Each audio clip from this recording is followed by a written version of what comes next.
You're listening to the Digital Barbell Podcast. Our mission is to provide you with a clear path to health and fitness through education, coaching, and accountability. We are your hosts, Jonathan and Blakely Fletcher, and we are here to serve you. If you like what we're doing, please subscribe to this podcast and leave us a 5-star review so that we can reach more people. You can find us daily on Instagram and Facebook at Digital Barbell. Now, let's get to today's topic.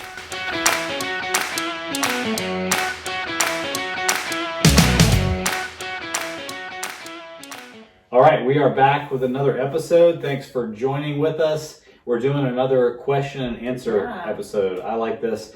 This is our last question and answer podcast was our most popular so far, literally millions of downloads.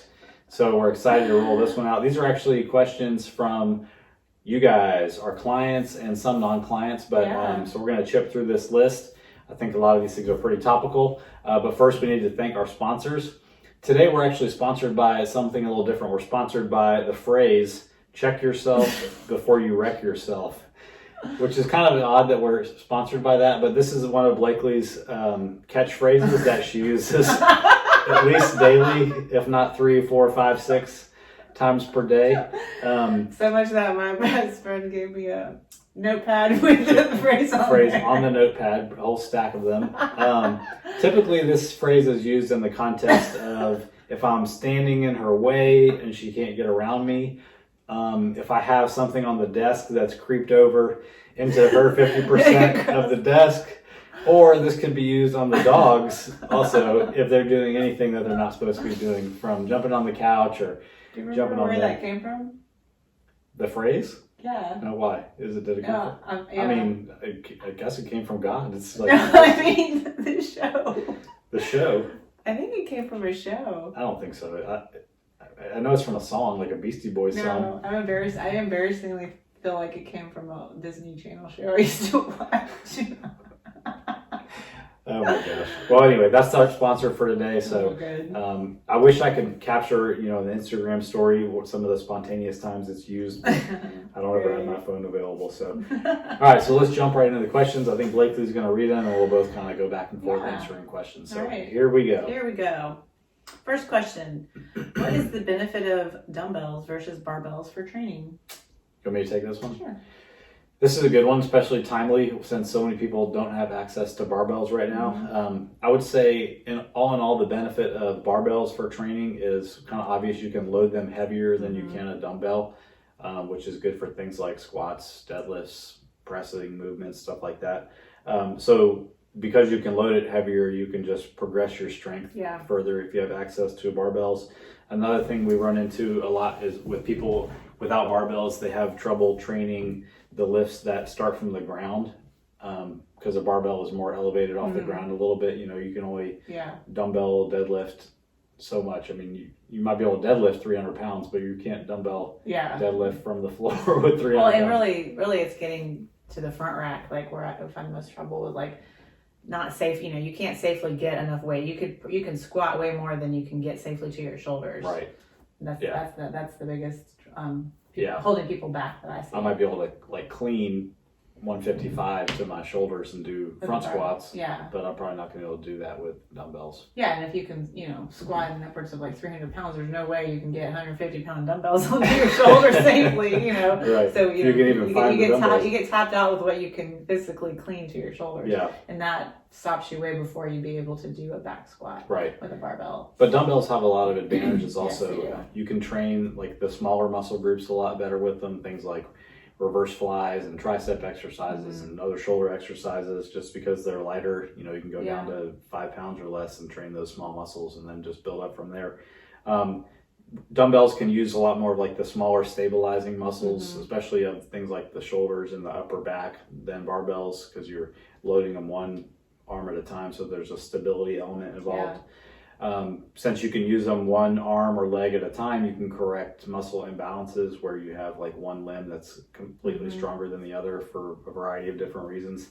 And dumbbells are a great way to add exercise volume without overly fatiguing yourself. Like you can only pile on so many barbell squats, deadlifts, and presses before you accumulate a lot of general fatigue. But with lighter dumbbells, you can do a bunch of reps and it doesn't really affect your recovery as much as some of the barbell stuff. Yeah, that made me think about like if you had an injury, like if you had a shoulder injury and you couldn't barbell press, you could one arm single dumbbell press. That's true. That's another way to kind of use dumbbells for an advantage. There's actually this total sidebar, but I only came across this because we had a client that could only train with one arm when he started with us. That there's actually some research that shows somehow if you can train only with one arm, there's a very small carryover in strength increase to the non-used arm. So I don't know how that works, but there was one study that found that. So it's pretty cool. That is pretty cool. So what are you gonna do? Not train? No, you're not. You're gonna train. What's next? The best breakfast ideas you can fix in advance or that require little prep in the morning. Yeah, we get a lot of breakfast questions. Breakfast trips people up a lot because they don't want to spend time in the morning or get up early to make breakfast. So one that we've used in the past, we don't do it right now, but we have, is to make a big frittata, which is just a fancy word for like an egg casserole. Yeah. Take like what do you call it? Like a casserole dish, I guess. Dish. Figure out how many servings you want it to make, and then we would use like 18 eggs because it would be for the two of us. We pull some of the yolks out to get the calories down a little bit. Brown some meat, whatever other meat you wanted, turkey, beef, whatever. Put it in there, chop up all the vegetables that you like. Bell peppers, onions, mushrooms, put in there. Bake it in the oven and then keep it in the fridge, and then you can just cut out a piece and microwave it. Really good. People cold. Do that same idea with muffin cups. Yeah. Like you make that whole mixture that we were just talking about in like a bowl, and you pour it in muffin cups, and then you can take 2 or 3 of those muffin cups with you in the morning. You don't have to even worry about the dish. Yeah. Remember we used to make those too. Those are really good. That's a funny word, muffin cup. Sounds like a nickname. Okay, another one a lot of people do is overnight oats. Honestly, I'm not a huge fan of overnight oats because a lot of the recipes I see people use are super high in carbohydrates and super low in protein. So it's not that I necessarily have a problem with the carbs because we eat oats every morning for breakfast. But if that's all you're eating as your breakfast, that's not a very balanced breakfast. So if that helps you knock out the carb portion of your breakfast, then I say go for it. But you need to still figure out a protein option. Can you sneak protein powder into there? Probably. I'm sure there's some recipes that use protein powder. If you have the patience to read through those recipe websites. Like, just get to the recipe. I don't want to hear about your dog. And okay, another one is to pre-cook a protein source like ground meat or fajita meat. Get you some tortillas and just reheat the meat in the morning and make some breakfast tacos. You can pre-cook some beans, or just have some like salsa or whatever sauce you like, and make yourself some breakfast tacos. Yeah. We have a lot of clients that do that. Some of them do it for breakfast and lunch. A lot of them use those, they're called carb sense tortillas. It's not that they're trying to go low carb. They just want to save more of their available carbs for other things throughout the day. Because if they want to have 2 tacos, plus you can have more tacos. That'll put a serious dent in your because I think one taco, one like flour is usually like 150 to 200 or so. Yeah, one tort might have like 25 to 35 carbs in one. So you have 2 or 3, adds up quick. All right. What's on next? The food here, we'll stay in the food theme right now. Does it matter if you weigh meat raw versus cooked? You want to take this one, or you want me to? Go ahead. So it's probably more accurate if you weigh raw and you log raw. I don't think most people want to do this for sanitary reasons of putting raw meat on their scale or, cutting up individual pieces and weighing them. Reason being just because the moisture content changes when you cook it. We choose to weigh it cooked and then log it cooked. There's plenty of entries in MyFitnessPal for cooked meat. I would recommend if you do that, like go ahead and look online before you just trust one in MyFitnessPal and make sure that it's right. And then once you verify that it's right, you can use that one over and over again. And then we will weigh out our portion of leftovers before we warm it up because you're going to lose even more moisture content each time that you warm it up. So we weigh it after we warm it up. No, before we put it in the pan. Like we'll put the frying pan on the scale, take 4 ounces or whatever. because you're going to cook Yeah. moisture out of it. It's not, if you start with 4 ounces and reheat it, it might be 3.8. Yeah, so we usually you're add done. a little more. Right. Yeah, to So- adjust. So my recommendation would be to weigh it after you cook it and just log it after you as cooked weight. It's cooked. Okay. All right. How to track when eating out and things to watch for when ordering out. This is a really common one too. And if somebody eats out a lot, like my first recommendation or strategy with them would be like, why are we eating out so much? Because it's really going to make it hard to lose fat if that's your goal, if you're eating out like 10 times a week, because it's the person cooking your food doesn't care about what MyFitnessPal or the website says about how many calories or grams of fat. They just want it to taste good. Yeah. So they're going to put as much butter or oil on the grill or in the food as they think it's going to take for it to make it taste good. So that's strategy one. But some ways that you can work around that are to try to order things that are more easily trackable. So this would be trying to avoid things with super complicated sauces that we don't really know what are in them and that is already mixed into the food. And you're like, I have no idea how much of that I got. Yeah. And then, looking for things that come with dressings and sauces that can be just completely put on the side if you're going to get that. That way you control how much you put on, and it also gives you a visual of how much you used throughout the process, and you just have a better idea. And then lastly, I would say anytime you eat out at a restaurant, even if you're using the MyFitnessPal entry for whatever the restaurant says it is, go ahead and log an extra tablespoon of butter or oil. They have about the same number of calories per tablespoon in your log, and that just buys you a buffer of calories from your fat for the day, in case there was a lot of extra oil used in the cooking. That's hard to do though, because you're like, I didn't physically look like I ate that. Yeah. Like, I didn't see it on the plate. I didn't see a tablespoon of butter. Yeah, I bet that strategy works. Yeah. It works for a lot of people. So Yeah. that would be my recommendation. Stop eating out so much and use those other strategies if you have to. Okay. And you'll save a lot of money. Yeah. Why do smaller people consume less calories while bigger people consume more? And then why is it harder for women to build muscle? You want to take this one? You can.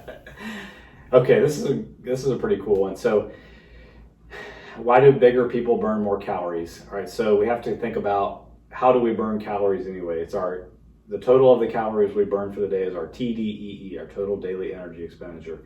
Like 60% of that is just called your basal metabolic rate. So if you were just to lay into bed all day and do nothing, that would be how many calories you burn, your BMR. So bigger people require more calories just to be alive because their organs are bigger, they have more tissue, there's more blood to circulate. It's just like the cost to keep the lights on is more. So bigger people burn more calories doing nothing.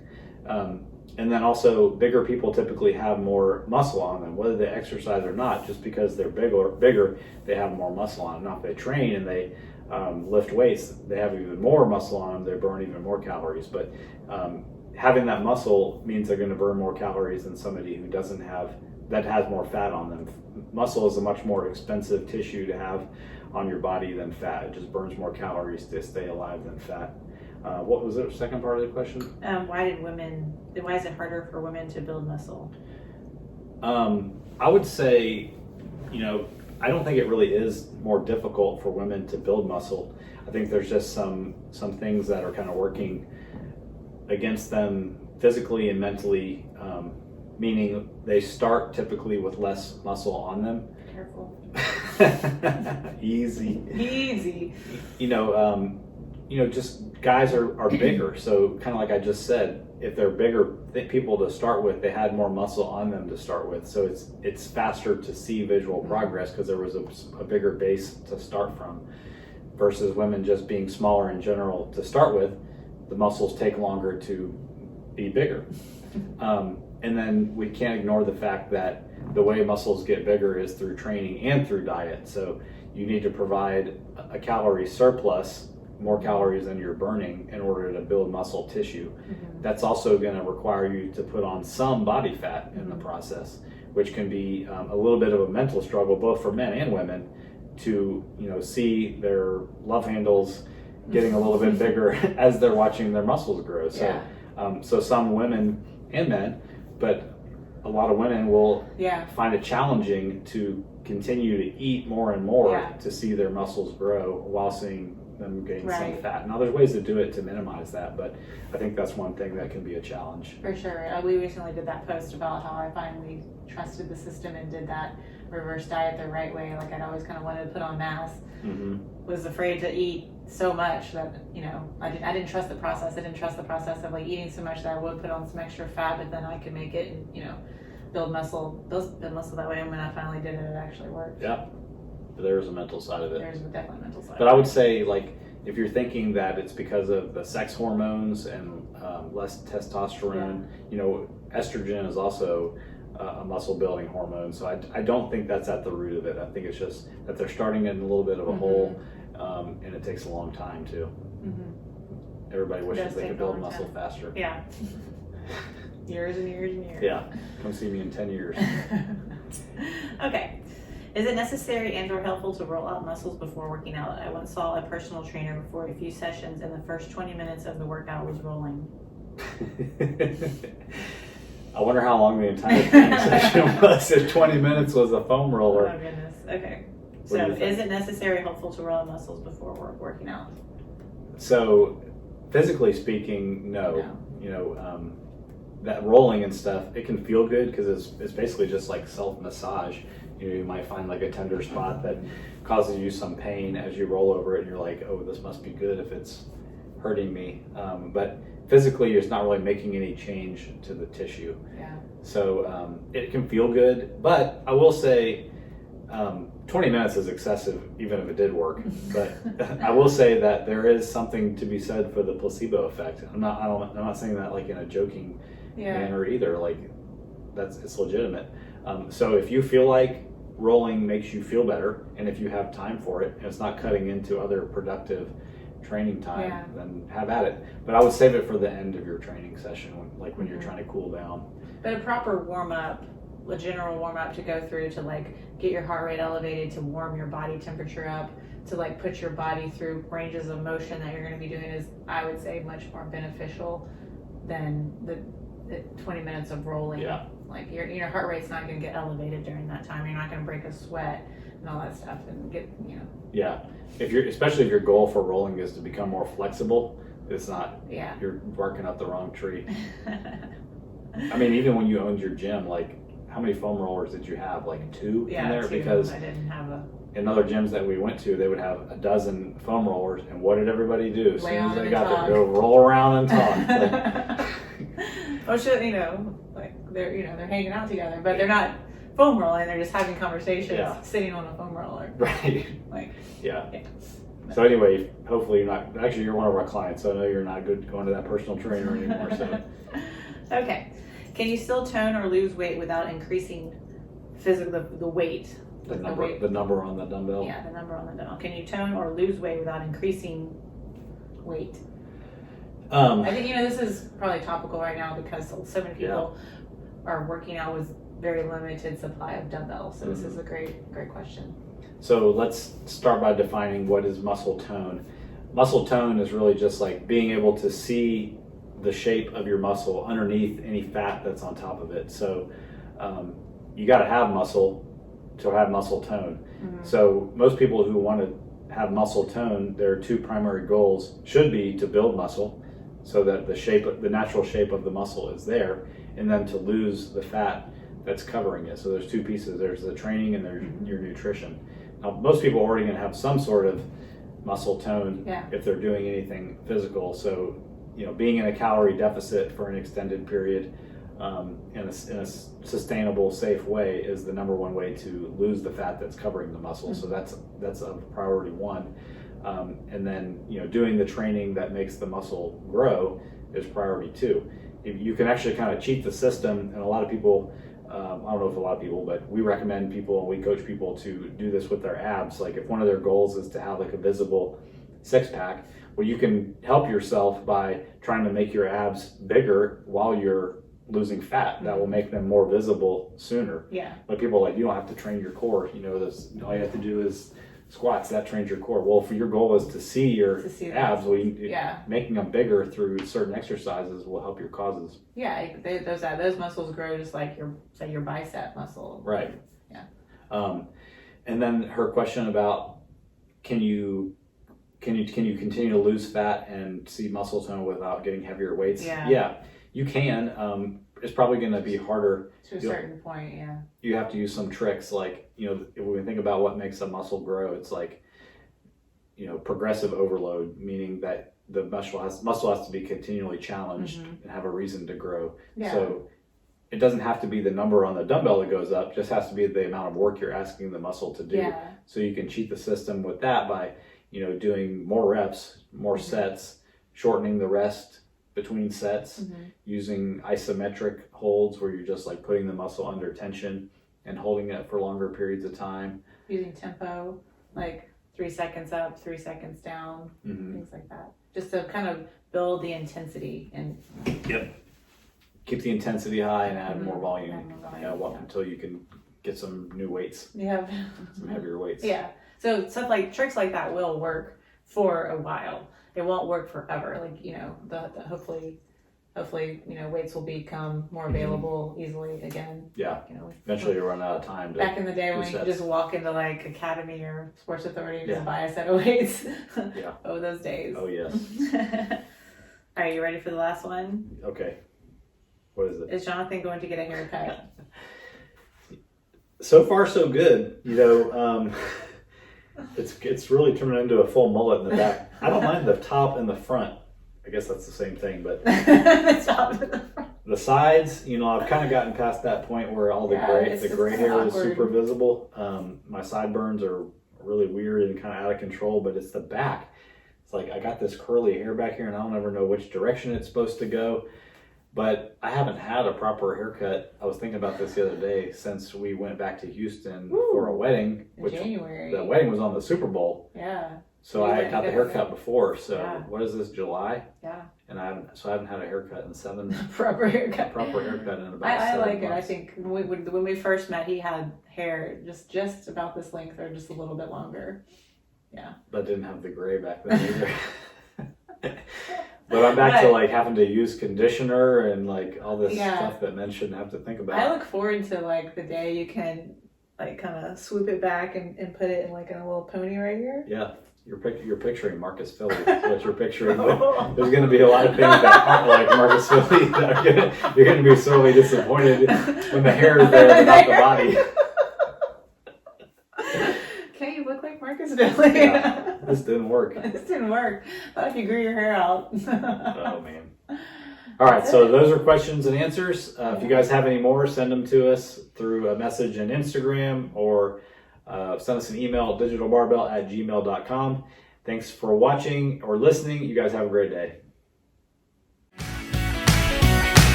Thank you all for listening. We truly appreciate it. But real quick, before we go, do us a personal favor and subscribe to the podcast. Leave us a 5-star review and be sure and follow us on Instagram and Facebook for the latest and greatest content. If you're interested in working with Blakely and I, we have a few different ways we can help. We offer one-on-one nutrition coaching, 100% custom workout programs based on your goals, and we offer both a 12-week barbell strength building program called Built, as well as a 12-week full-body fitness program that can be done at home. We call Body. Get all the details and reach out to us through the website at digitalbarbell.com. Have a great day.